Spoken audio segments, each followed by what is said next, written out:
We often think that managing our emotions is hard, but it isn't always hard.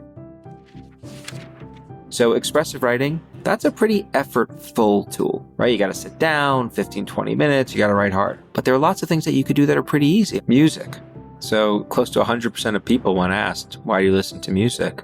They answer that question by saying, I like the way it makes me feel. But if you then look at the percentage of people who, when they're struggling, reach for music as a tool, it's only between 10 and 30%.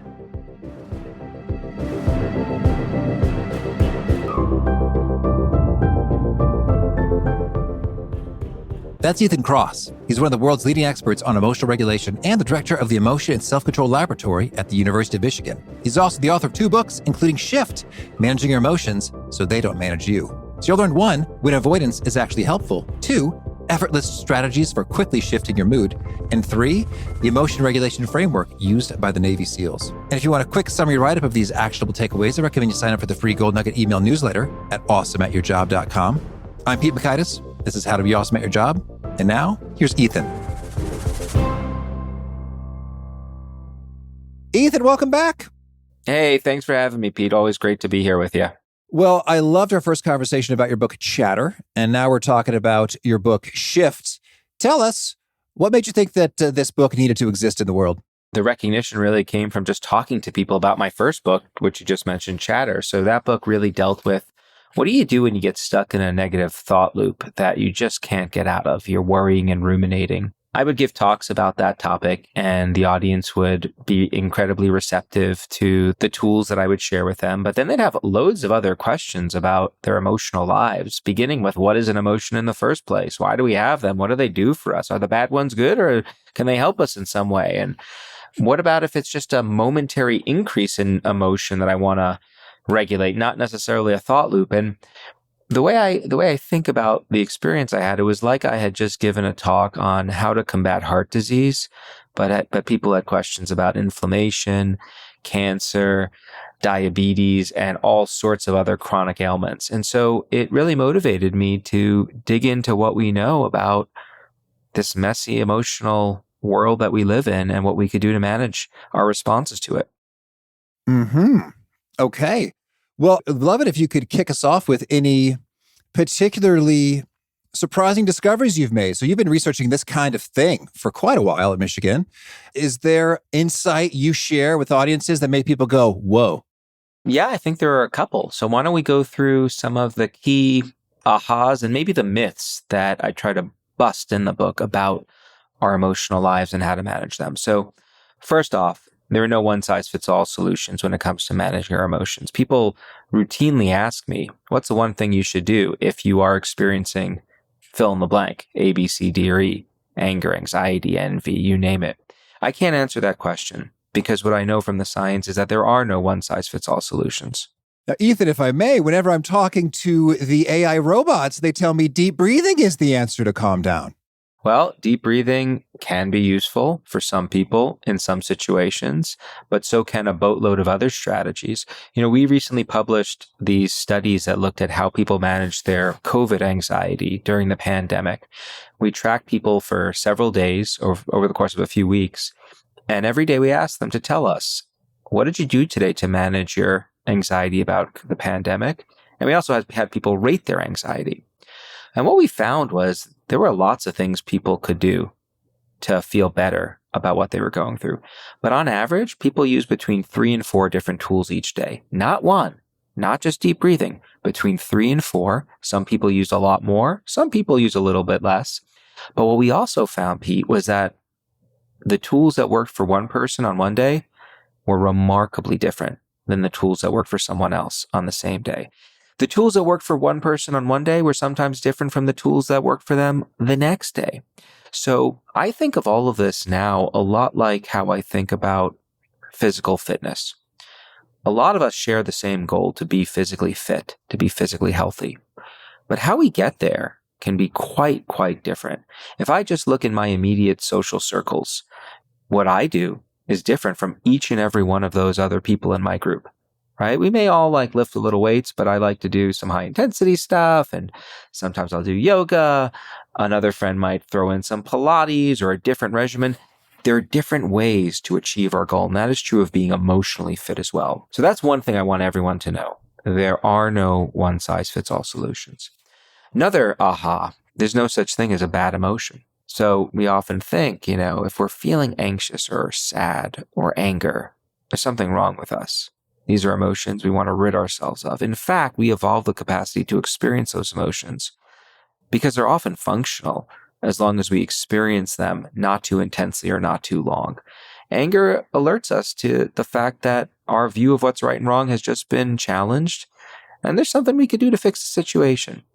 Anxiety tells us that there's a looming, uncertain threat on the horizon. Maybe we should pay attention to it. Now, clearly, for so many of us, so much of the time, those otherwise adaptive negative emotional responses become harmful because we can't turn them off. And that's where the science of shifting that I talk about in my book comes into play. Yes. Well, this is good. And there was an author, I think it was Susan David, who wrote a book, and she had a cute little abbreviation about emotions. Is what the funct? That's spelled Funct. Like, what is the function of this emotion? I found that to be a much more helpful question when I'm having conversations with myself than, why are you here, anger? Because it's almost like it creates like defensiveness. It's like if you screwed up something at work, it was like, why don't I have this document yet? It's like, it's almost like sparks defensiveness. And you can give some, well, I'm angry because of all these things. And sure enough, then we're really reinforcing that anger. And what I'd like to do is sort of quickly understand and move past it to be more effective in whatever context I am in. So I think that's great to note that they're not bad things to be fixed, but they have a function within them. That's right. And so what I like to tell people is that if you experience negative emotions, there's nothing wrong with you. It means like you're operating the way you're supposed to operate. But these tools that we possess, these emotional tools that we have, they're unwieldy tools, right? As you just described. And we don't get a user's manual for how to manage them. And that's really what I tried to do in this book, is provide folks with a science-based blueprint for how to understand how to turn the volume on their emotions up or down, shorten or lengthen how long they last, or even jump from one emotion to another. And there are lots of things you could do there. And interestingly, Pete, there are a lot of myths about how we should shift that are actually wrong. So maybe we could go into some of those myths, because those are often fun and they're helpful ways to introduce some of the tools. Myth number 1, avoidance is always bad. So we often hear that you should never avoid your problems, face them head on. This was a lesson that was drilled into me from a young age. It's absolutely true that chronically avoiding your problems doesn't tend to work out very well for people. So just suppressing, denying, drowning yourself in substances that may provide you with some temporary but not long-lasting relief. These are things that many people do. They've been shown to be harmful. But we have overgeneralized from that observation to assume that all forms of avoidance are harmful. They are not. Pete, have you ever had a aggravating interaction in person or an email? And you're smiling yes. already, so I'll take that, yes. And the temptation existed to respond right away, but you combated it. You took time away, you distracted, maybe for a couple hours, maybe for a few days, and you came back to the experience and found that it was a lot easier for you to work through it rationally. Does that resonate with you? Oh, yeah. Lincoln letters, right? That's a historical legend, which I think is true. Yeah. Lincoln was angry. He wrote some letters and he put them in his desk and just kept them there. There you go. So that's a way of being strategic with your attention. You don't have to choose between approaching or avoiding, as we often describe it. You can approach your problems and then take some time away and then come back to them. You could do that repeatedly, and research shows that being flexible in that regard can be quite helpful. So avoidance is not always useful. Attention is a powerful tool. You want to be flexible with how you wield it. Let's talk about being in the moment. We often hear that the goal should be to always be in the moment. Now, it's absolutely true that being in the moment can be helpful when we get stuck in the negative future or past. But there are also ways to travel in time in your mind to help you deal with the problems you're experiencing. And these are easy, powerful tools that we all possess. So I call this mental time travel. Rather than stay in the moment, I could transport myself into the future 10 years from now and think to myself, how am I going to feel about this thing that's really bugging me right now, 10 years from now? What that does is it highlights something I know at my core to be true, that whatever I'm experiencing as time goes on, it will eventually fade in its intensity. The reason I know that to be true is the same reason why you know it to be true, and so many of our listeners do as well. We've experienced millions of emotional reactions over the course of our lives, and most of them follow the same time course, the same what we call temporal trajectory. Our emotions get triggered, and then as time goes on, they eventually fade. Now, we lose sight of that when we're struggling, when all we can think about is how awful and consuming our circumstances are. But jumping into the mental time travel machine into the future, it makes it clear that what we're going through is impermanent. That gives us hope, which turns the volume on our emotional responses down. So that's mental time travel into the future. You can also go into the past. I do this a lot too. I open the book with a story of my grandmother who narrowly escaped being slaughtered along with the rest of her family during the Holocaust. She lived homeless in Poland for years before she escaped to the States and built a new life. When things feel really bad for me, I jump into my mental time travel machine. I spend some time with her in the frozen Polish woods. I don't have to spend a lot of time, just a little bit.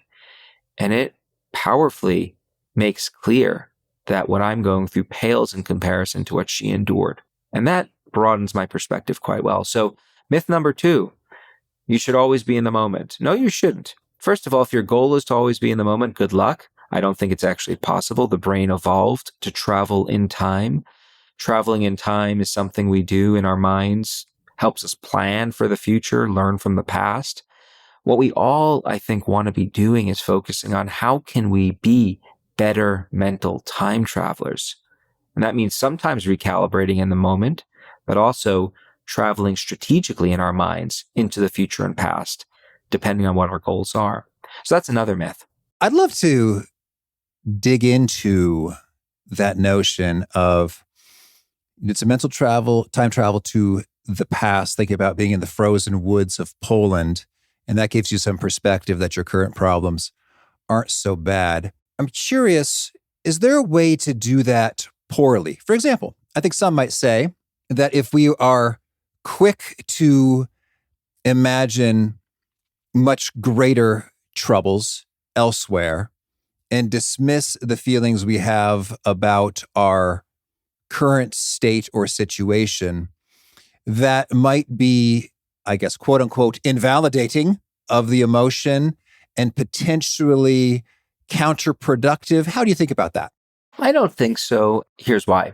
It's a misnomer to think that you apply these tools and all of a sudden a real difficult spot in your life turns into a birthday party with cupcakes and soda and warm cups of tea and pizza, right? That's just not the way emotion regulation works. So what ends up happening is instead is you get these shifts, these down regulatory shifts in amplitude or duration. Amplitude meaning how intense the emotional response is or how long it lasts. You're making it feel more controllable. And so you're not just saying, oh, this is nothing and doesn't mean anything at all. I think that's probably pretty rare, that a kind of traveling into the past to think about, well, things could be worse. I don't think it just turns it off. Having said that, Pete, I always recognize that there are instances that defy the norms. And so is it possible that that could happen? Sure, absolutely. And in a minority of cases, I wouldn't be willing to bet that that never does occur. But here's the good news, that if you find yourself trying mental time travel into the past in this way, and it's leading to the kinds of outcomes that you're suggesting, don't use that tool anymore. Use a different one. That's an ace in the hole on the one hand, but it's the truth on the other. I don't respond well to burpees. You familiar with burpees? I hate burpees. They don't make me feel good. Guess what? I don't do them. They benefit a lot of people. They don't really benefit me. And there's a whole boatload of physical exercises like that, right? I don't do dips. It's too hard on my shoulder. And, we could go down the list. I'll spare you my injuries and idiosyncrasies. But the same is true when it comes to managing our emotions and these tools that I'm talking about. Some people benefit enormously from what we call expressive writing, sitting down with a problem and just journaling about it for 15 to 20 minutes for 1 to 3 days. Just let yourself go. Talk about your deepest thoughts and feelings. Take it wherever you want. Connect it to your past, your future, whatever you want to do. The research on that shows that that's a really useful tool. And in fact, in that COVID study that we ran that I mentioned earlier, that was the most predictive of anxiety reductions of all the tools we looked about. But guess what? It was also the least frequently used tool out of the 18 or so that we administered. Probably because it's hard to do. Sitting down for 20 minutes, who has 20 minutes? We all feel like we don't. I say this because you have agency in how you decide to assemble the tools that you apply to your life. And again, I think that should be a breath of fresh air, because so many people I meet, they say things to me like, oh, I tried mindfulness. I tried meditating. I tried diaphragmatic breathing. It didn't work for me. It works for everyone else. What's wrong with me? Again, nothing wrong with you. We know that there are these person strategy fits. Yeah, I like the way you use that turn of phrase there. Assemble the tools. Because sometimes there may be some assembly required. And I'm thinking like lately, some tools I've been leaning on a lot, which are new and yet super handy, is that we had a guest, back in the day, Michael Kerr, talked about putting together a humor first aid kit. And I have diligently followed his advice and even used a flashcard application to assemble mine. And so I've got like over 100 things that I just thought were laugh out loud funny in the moment that I've captured. And then I just review them. And then it was like, oh, I remember that time at that training in Cancun, the trainer did this thing and it was so funny. And so it's great to just have like 10 rapid fire jokes. It's like, oh, now I'm in a better mood. And there it is. Well, it's so funny you bring that up. One of the things that we often talk about social media, how it's bringing about society's demise. And there clearly are some ways of interacting with social media that are harmful. But I like to remind people that sometimes it can be beneficial from a mood regulatory point of view. We don't talk about that as much. And your example makes me think about how I sometimes engage with social media to help improve my mood. Before bed, I will often watch these ridiculously silly short reels, and they bring me such emotional delight. I just find, these pranks and other kinds of things, and I'll laugh at them, and they're short, and then I'll send them to some of my buddies, and they'll send me back the teary-eyed emojis. They're laughing, and then we both write back that our partners are elbowing us to stop laughing because we're making too much noise, and they don't understand our humor. And so that little exercise of watching a funny video is both instantly elevating my positive affect. It's also enhancing social connections. Simple thing you could do. So let's talk about simplicity for a second, though, because I think that's another myth we can address. We often think that managing our emotions is hard. Roll up your sleeves, like get ready to battle. Sometimes it is, no question about it, but it isn't always hard. There are lots of tools that exist that are relatively effortless to implement. So expressive writing would not be an example of an effortless tool. That's a pretty effortful tool, right? You got to sit down 15, 20 minutes. You got to write hard. But there are lots of things that you could do that are pretty easy. I'll just kind of mention a few. Music. I've been listening to music since I'm 5 years old. I'm guessing you've been listening to music for a while too. Why do you listen to it? Oh, it's fun. It sets the vibe or the mood in terms of, I got young kids that are like, let's have a dance party. Or it's like, are we feeling silly? Are we feeling like cue the Rocky theme to spark the motivation or Eye of the Tiger? It's like a movie that we're going to score this thing for the emotion or vibe we're looking for. There you go. So close to 100% of people, when asked, why do you listen to music? They answer that question by saying, I like the way it makes me feel. But if you then look at the percentage of people who, when they're struggling, reach for music as a tool, it's only between 10 and 30%. So music is an example of one way of harnessing your senses to shift your emotions. All of our senses, sight, sound, touch, smell, hearing. I've probably left a few out. Those are some of the major ones. Part of the way your senses work is through emotion. So the senses refer to the different apparatus we possess to take in information about the world around us. Part of the reason we're taking in that information is so we understand how to navigate the world. And a key part of navigating the world involves understanding What's safe? What's not? What should we approach? What should we avoid? So your senses are intertwined deeply with your emotions. Again, you know this to be true, like we all do, right? Sounds can elicit emotional responses. Scents. We got a multi-billion dollar industry that deals with just spritzing yourself with scents to change the way you feel about yourself and change the way that other people feel about you. It's called perfume and cologne. Hotels pipe scents into their ventilation system to change the way their patrons make them feel. Food, restaurants. And cars. Cars do it. They're working on that deliberately. Yeah, a little spritz. I mean, it's wild. For me, it's wild. I don't want to assume that everyone thinks it. I find it amazing. I look at the world through this filter now of our senses managing our emotions. Like restaurants. Why do we pay all this money to eat? This is an emotional experience. It's not like we're just lining up for an IV drip. We could get away with just an IV drip, right? Like getting all the nutrients we want from some no flavor. Oatmeal and multivitamins and protein shakes and move on. Yeah, but even those are spiked with senses. Instead, we spend sometimes hundreds of dollars, on these fancy meals. It's all about an emotional experience. Touch. When a touch is registered from someone who we accept the touch from, that can be an amazingly pleasant experience. We caress our children, our partners. Some people even do it themselves when they're struggling. Like they self-soothe, they kind of rub their face when they're trying to feel better about stuff. So those are just some examples of very, very simple things you could do to get momentary shifts in emotion. And there are many, many others like it. So, all right, let's talk about one more myth having to do with other people. Other people can be an amazing resource in our emotional lives when it comes to shifting, but they can also be a liability. And one of the things that we often hear from those around us and our broader culture, I think, is sending us in the wrong direction when it comes to how to engage with other people when it comes to our emotional lives. So, this is directly relevant to the work experience. We often hear that when you're struggling, you should find someone to vent your emotions. So just get it out, let it go, express it. Don't keep it inside. What we know about this is that venting your emotions can be useful for strengthening bonds between people. Good to know someone is willing to listen to me, take the time to listen and care.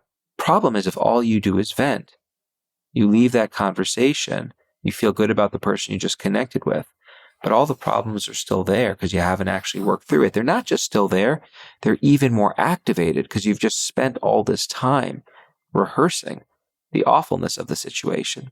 So if venting isn't the solution, what is? It's a two-step process. Find someone to talk to about your problems and spend some time initially getting it out. They do need to listen and learn so that they can help you. Empathy is good. But once they have a sense of what you're going through and once you feel heard, then ideally talk to someone who can help you put your experience in perspective, someone who can help you work through the problem. Other people are in an ideal position to help you do that because the problem isn't happening to them. So be weary about venting. Mm-hmm. Okay, understood. Well, yeah, there's a lot of cool stuff and a lot of places we can go. I want to check out what you said with regard in your book. It was a powerful sentence. And I wish I could quote it directly. Maybe you can. You said something like, we cannot control what triggers our emotions, but we can control the trajectory of them in terms of like the intensity and how long we're there. So one, I think that's a heck of a statement because one, if there were a way, you would know about it. You of all people, having studied this for so long, so intensively. So I think that's kind of telling in and of itself that to be realistic about what is in fact possible for us as a species. Could you elaborate on that? Yeah. You ever had the experience? Where do you live, Pete? I live near Nashville. Near Nashville. Okay. You ever on a muggy summer day walk down the street and just catch a whiff of someone who doesn't smell very good and experience an emotional reaction? Okay. Yeah. Yeah, me too. That reaction was out of your control. You happen to encounter something in the world, it activated your senses, which in turn activated an emotional response. We experience emotional reactions like that all the time. We see things, we hear things, we think about things that just pop up in our head. We don't know why the thoughts pop up in our head, but they elicit emotions. We don't often have control over those different experiences. They just happen. However, once those emotions are triggered, then that's our playground. Then we can get in there and alter the trajectory of those emotional responses, right? Like you catch a whiff of that stinky person. Maybe you could choose to inhale more deeply. That might perpetuate the response. You might close your nose, pull your shirt up over it. You might start thinking about how selfish is it for this person to carry them in those ways. Or maybe you might think otherwise. Well, maybe they're not aware. Maybe they don't believe in wearing deodorant. Lots of ways you could think about the situation, alter the trajectory of that response. And so this is a chapter in the book, and the setup for it is several years ago, when I was doing research as I do now, I came across an article that said that 40% of adolescents sampled in this study did not believe they could control their emotions. That statistic just floored me, because if you don't think you can control your emotions, why would you do anything to actually try? I don't think there's anything I can do to get healthier, to get more physically fit. Why am I going to go to the gym and do these painful things? It just doesn't make sense. You need to be motivated in order to use these different tools. And of course, I'm a director of a lab called the Emotion and Self-Control Lab. I've dedicated my life to understanding how people can control their emotions. And so when you dig into it, what I've learned is that those 40% of students were right if they're thinking about the trigger of our emotions. We can't always control the trigger. We don't have control over all the factors that could activate an emotional response. What we can control is the trajectory of those emotional responses. And I think just knowing that can be really empowering too, because it means that if you do find yourself experiencing a dark thought that you're ashamed of, recognize that that's not always under your control, but how you engage with that thought is. And so then it sounds is it accurate to say, in your informed, researched view, that no matter what you do, smelling a stinky a stinky person is going to trigger an emotional response, just period. Even if you trained with exposure to lots of stink for weeks at a time, you're still going to have a degree of emotion triggered from it. No, you can certainly be trained or train yourself to become immune to certain kinds of provocations. Now, this is often referred to as stress inoculation therapy. Stress inoculation is often utilized in various military trainings, where the idea is, okay, put people under stress, under relatively controlled conditions, so that they're used to it, so that when they find themselves in those situations in everyday life, they don't respond with this huge reaction. You, I'm sure, just as we've experienced many things. The first time around, they were tremendously distressful, but then you realize you get through them. There are things you could do, and they're not so bad later. Sometimes you don't even register anything at all. So certainly, if we have our eye on a particular kind of situation that provokes us, we can train for it, so to speak, to either reduce in its intensity or get rid of it altogether. That said, you can't train for every situation in life. And some situations are likely going to always trigger an emotional response. Certain kinds of, I would argue, sensory events. Pain, as an example. Understood. So we always have control or influence over the trajectory of the intensity and the length to which we are experiencing an emotion that is triggered. And we may be, in certain circumstances, be able to train for, inoculate against certain triggers, doing a thing. And so I'm thinking that hypnosis is one interesting kind of intervention if people have phobias or kind of reactions to things. There seems to be some good science supporting that. This with a hypnosis intervention for some people who are hypnotizable, they're not so triggered after going through that. And then also you mentioned like a training or inoculation. Let me just make an example. For example, let's say and it's true, I feel pretty irritated when I'm interrupted, whether in speaking conversationally, as well as just sort of like you're doing a thing. And then there's like an interruption, like a knock on the door. It's like I am kind of flustered by such things. And so that's just kind of in there, kind of like involuntary. I remember there was a time someone knocked at my door and I was in a podcast interview. I actually gasped like, ah! and, and so if there's a thing in us, like we find there's a trigger that we know is not helpful. And here for me, it's being interrupted. I'd like to feel more adaptable and less inclined to being flustered upon interruption. What's my playbook? Well, that gets to the final chapter of the book, and it's about how do you go from knowledge to action. And what I do in that final chapter is I give you a framework for identifying situations you want to target to minimize the emotional impact they have on you. It's called WHOOP, and here's how it works. So WHOOP's an acronym. W is wish. What's your goal? State your goal. Maybe for you, it's to not be perturbed every time you're disturbed. The first O, that's an outcome. Okay, well, what's the outcome that will come about if you are successful in accomplishing this goal? Well, I'll be more emotionally healthy and maybe I'll have better interpersonal relationships. The point of that first O, focusing on the outcome, is to really energize you to put in the motivation to achieve this goal. Now let's get to the second O, which is obstacle. What are the personal obstacles that may stand in the way of me achieving this goal? Well, I just have this automatic reaction when someone disturbs me. I can't take it. It affects me to my core. Okay, now we at least know what the problem is. Let's get to the final element of this framework, the P, which is the plan. But it's not any plan. It's called an if-then plan. If I am disturbed and I find myself going to that dark, dark place that Pete goes to when he's disturbed, then you plug in what you're going to do. And what you're going to do is use one of the 20 or 30 shifters you've just learned about, and maybe a combination of them, to stay calm in that moment, to broaden your perspective so that you can achieve your goal.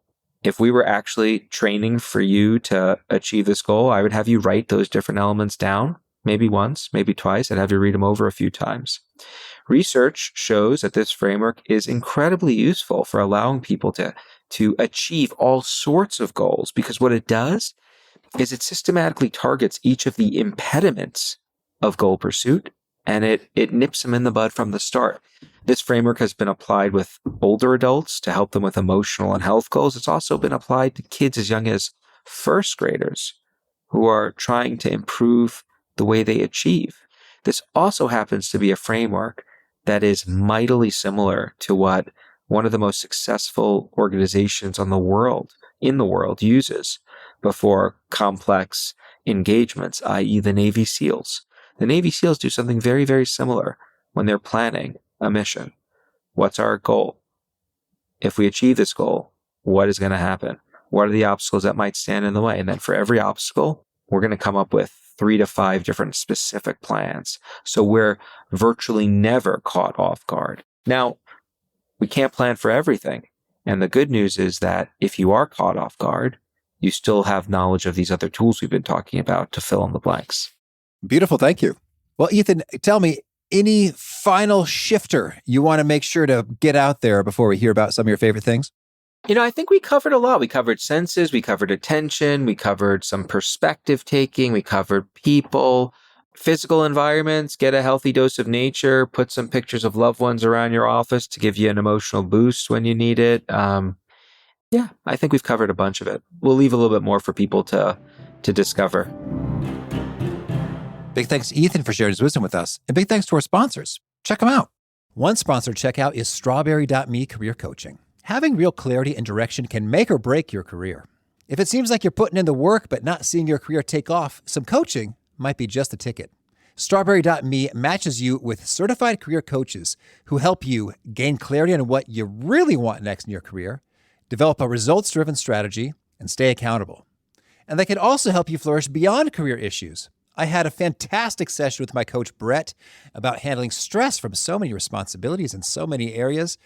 He was fun. He was wise. He just really got me. We had some laughs and a good time and a good rapport. And he gave me an exercise that has been so quick and so effective for me. I've been doing it every day. So if you're ready to take control and build momentum in your career, go to strawberry.me/awesome to claim your $50 credit. That's strawberry.me/awesome.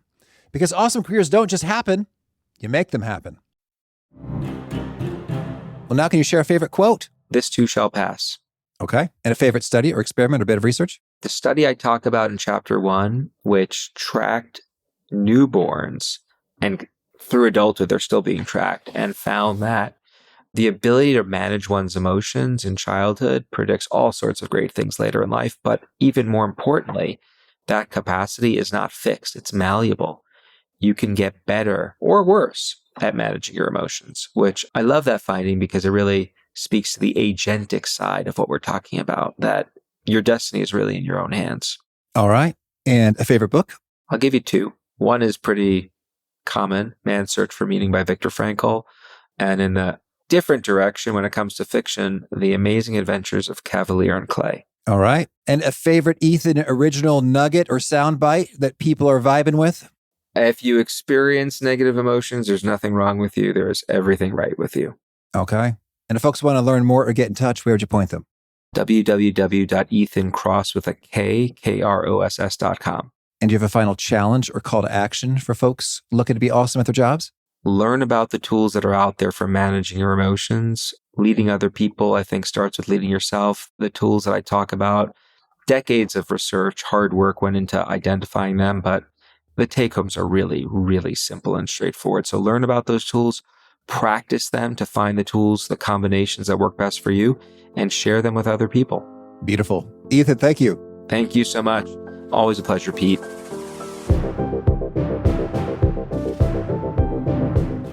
I love so much what Ethan had to say about how we are all aware that music is helpful, for example, in shifting our mood, and yet the vast majority of us don't use it for that purpose, when I think all of us do need some mood shifting from time to time. So I think it's handy to keep a little list of these handy tools and summon them as necessary, whether it's music, whether it's jokes, whether it's adorable little animals, whether it's gorgeous nature videos in a VR headset, whatever that may be. Great stuff from Ethan. If you want to check out the show notes or the transcript or the links to items that we've referenced, please pay us a visit at awesomeatyourjob.com/EP1050. Hope to catch you next time, and peace.